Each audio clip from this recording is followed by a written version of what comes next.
It's a place very close to you, a place easily accessible in a serene environment with adequate security. Ade Super Hotels Limited is the place with the state-of-the-art facility, spacious car park, air-conditioned rooms and suites with modern toilet facilities, standard swimming pool, well-stocked indoor and outdoor bars, boardroom for corporate meetings, halls for all kinds of events and parties, a gymnasium equipped with up-to-date facilities, restaurants that provide local and continental dishes with special services for banquet and buffet. Laundry services are also available. At Ade Super Hotels Limited, you are assured of 24 hours power supply as well as best ever reception that you can imagine. Ade Super Hotels is located at Elisha Road, PO Box 3028, Akure, Ondo State. Telephone 0803 440 4358, 034 206 855. Email adesuperhotelsakure@yahoo.com. Website www.adesuperhotels.com. Ade Super Hotels Limited, hotel with passion for maximum comfort.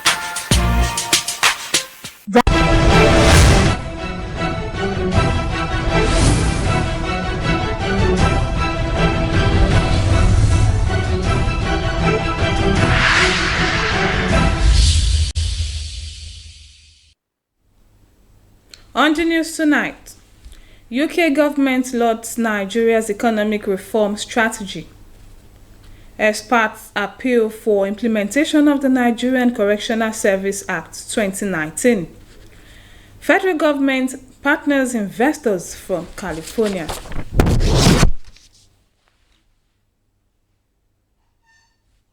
Good evening and welcome to Nta Akure News at 7. I'm Ifeoluwa Moshuli. The United Kingdom says it sees a lot of positivity in the current trajectory of Nigerian economy built on the back of what it acknowledges to be difficult but necessary reforms by President Bola Tinubu. British High Commissioner to Nigeria Richard Montgomery said this during an audience with Nigeria's First Lady Oluremi Tinubu at her office in the Villa.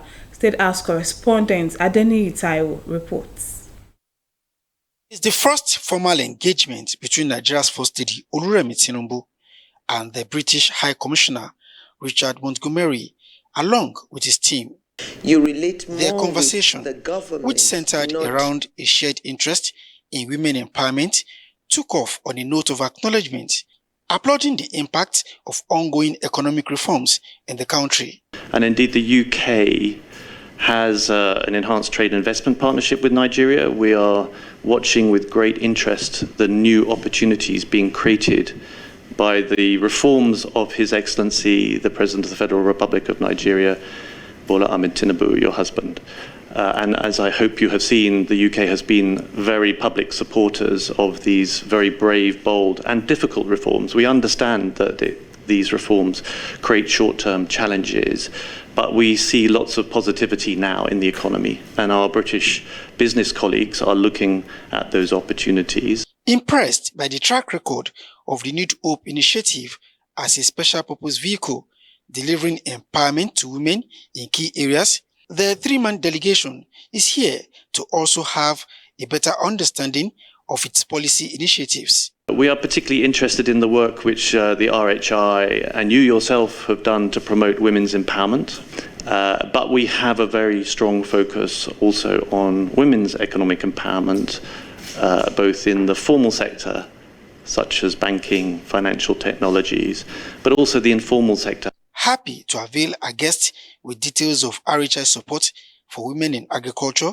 business and ICT, the First Lady also highlighted the limit placed on our interventions by lack of budget. And we're trying to meet the challenges in different ways that we can. It's quite tough when you have an office and there is no budget that supports that office. People expect much from the wife of the president, when it comes to social issues. And I think we just have to step forward to take such responsibility. She agreed with her guest that the number of women in the National Assembly is dwindling and promised to cooperate with ongoing process to improve the numbers.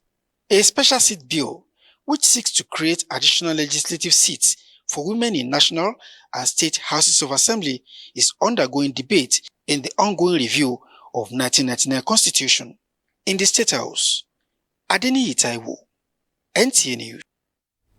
The governing All Progressives Congress says the landslide victories recorded in the last Saturday by-elections across 12 states are strong indication of President Bola Ahmed Tinubu's endorsement of excellent performance in office. In a statement signed by its National Publicity Secretary, Felix Moka, the governing party commends the president for implementing the renewed hope agenda across critical sectors that touch lives and impact the nation's economy. The statement also appreciates the national chairman and progressives governors for the unwavering commitment in deepening internal democracy and sustaining the principle of fairness and justice in all its affairs. Felix Moka also expressed his gratitude to INEC and the security forces for ensuring a free, fair and transparent process and congratulates winners of the outcome of by-elections, which further demonstrates the growth and advancement of Nigeria's democracy. Guests on Good Morning Nigeria want the Nigerian Correctional Service Act 2019, which remains unimplemented 5 years on, activated to prevent worsening conditions in the country's correctional centers. This legislation, they acknowledged, will not only help address all the visible challenges in the correctional service, but go a long way in addressing security and justice concerns. Lydia Sampson reports. Correction, rehabilitation and integration at the core of the change of name to Correctional Service. Guest on Good Morning Nigeria identifies chronic poor funding, dilapidated infrastructure, maintenance and inmate welfare as drivers fueling corruption among correctional officials and inmates. To change the narrative, they want deliberate action in prioritizing funding, equipping and retooling of correctional facilities across the country. You need funding to, and it's captured in the Act, how inmates are supposed to be conveyed to court in a motorized manner to address the issue of insecurity and timely presentation of these inmates in court. The lack of implementation of the acts should be spoken to, and hopefully the reforms will be targeted to ensure that those things are implemented appropriately. They insist that a system where officers often accept bribes for privileges while inmates face overcrowding, poor sanitation and inadequate healthcare cannot be tolerated, with erring officers already facing their consequences. Even though there are records that the Correctional Service sent to the panel that they have been, using designated staff and addressing. But you and I know that if they have proper resourcing and then there are adequate staff and around this, we would be able to achieve more. Plan their manpower and ensure that in the recruitment process, that people, the hands that they require, both in the medical and the counseling and all the other sectors are all employed. These challenges, they caution, reflect systemic neglect, demanding urgent government action to enforce the act and restore justice in Nigerian correctional centers. In Abuja, Lydia Sampson, NTA News. Minister of Industry, Trade and Investment, Dr. Jumoke Ojuwole, has expressed Nigeria's renewed commitment to creating a business-friendly environment for both domestic and foreign investors. This came up during a high-level engagement with the California Africa Climate and Economic Delegation in Abuja.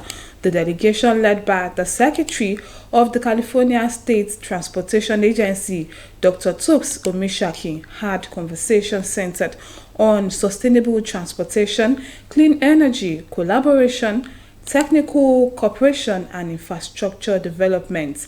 California's global strengths in technology and venture capital were presented as key factors, key Africa's green enterprises as globally competitive players.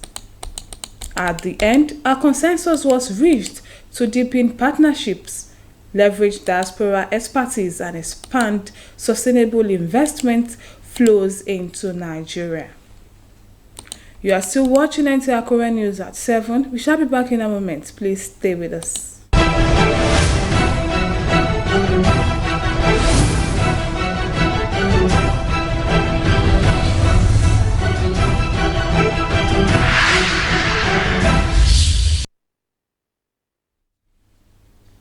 You are welcome back. You can also watch us on our social media handles, Facebook at Nta Akure, YouTube at Nta Akure, and on X at NTA_Akure. The federal government has adopted the use of e-invoicing solution to monitor taxpayers and monitor transactions between buyers and sellers to prevent tax evasion. For this and more on business news, let's join Abdusalam Olajide.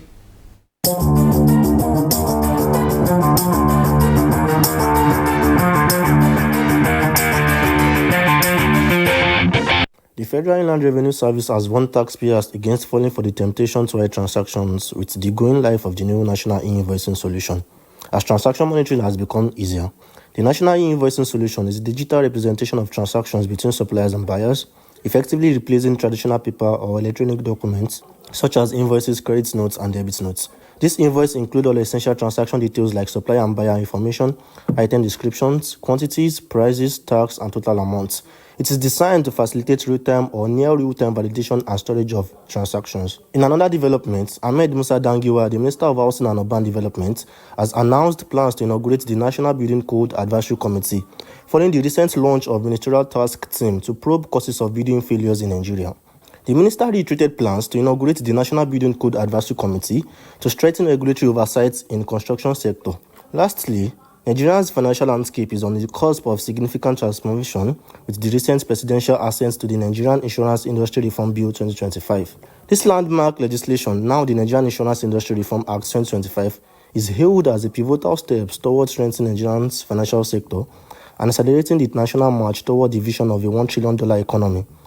While the Act is designed to usher in a new era of growth, innovation, and global competitiveness, particularly in attracting foreign investment, it also brings forth a cautious undercurrent of concern regarding the survival and potential dominance challenge for local insurance firms. And that will be all on business news today in Akure. Olajide Abdusalam. The Goldberg Takeover Party was a night to remember as party enthusiasts gathered to celebrate in grand style. The event was filled with non-stop fun, featuring exciting games, pulsating music, and thrilling competitions. Adebayo Jegede was there and shares more about the electrifying experience.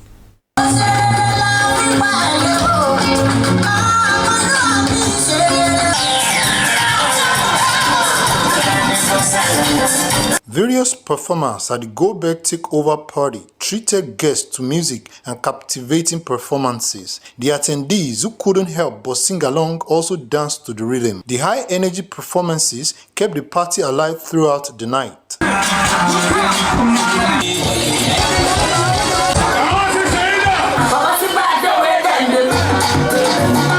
The brand manager emphasized on the significance of the event and sent word of appreciation to consumers. Goldberg is really happy to be here tonight to celebrate with our consumers here in the town of Akure.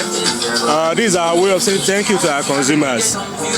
So for this evening, we have brought a very interesting experience through our musical platform, Goldberg Takeover. The whole idea is to enable consumers to enjoy, to give back to the community, to recognize up and budding talent in the city of Akure. On behalf of Goldberg, we present this to you. The attendees and winners of raffle tickets shared a heartfelt appreciation to the organizers of the event. Good. I really need it. They should keep this up. They should keep it up. At least they meet someone at the point of his need. I feel so good for winning this. I'm excited. Goldberg Takeover Party will also be held in other cities as the organizers plan to make the brand stand out in the market.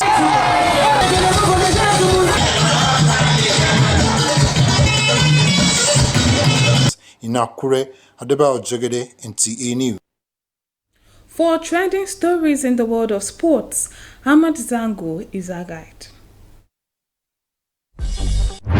Team Nigeria is set to return to Lagos this evening after triumphant performance at the Pan-Africa Youth Scrabble Championship in Nairobi, Kenya. The Nigerian contingent dominated the competition, clinching both the under-19 and under-15 individual and team titles. In the under-15 categories, Sophia Ekeruche was unstoppable, finishing unbeaten with a team victory and an impressive cumulative score of plus 38.71. Kenya's Kingsley settled for second place in the under-19 division.